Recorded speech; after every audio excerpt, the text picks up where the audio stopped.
Biktima ka rin ba ng isang baso lang? Ayan, inom-inom now, hospital later.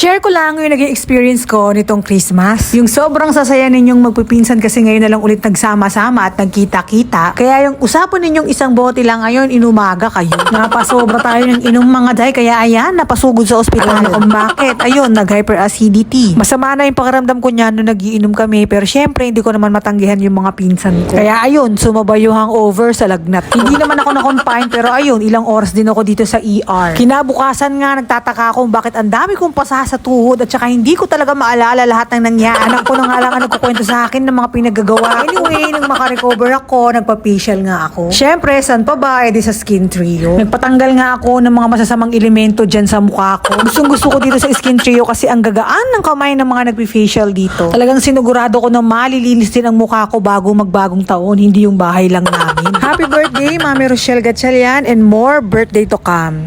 29 pesos nga lang itong clamshell design na medicine organizer. Perfect for traveling at perfect din sa mga nagme-maintenance ng gamot kasi hindi siya makakaabala sa mga bag nyo. Plus safe ang mga gamot at vitamins dito. Tulad ko na lagi may dalang Biogesic at gamot sa pananakit ng sikmura, perfect ito. Nasa papel lang kasi yung mga gamot sa bag ko kaya nagkakanda si Russell. Ilalagay ko na nga lang sa comment section or sa yellow basket ang link kung saan yan mabibili.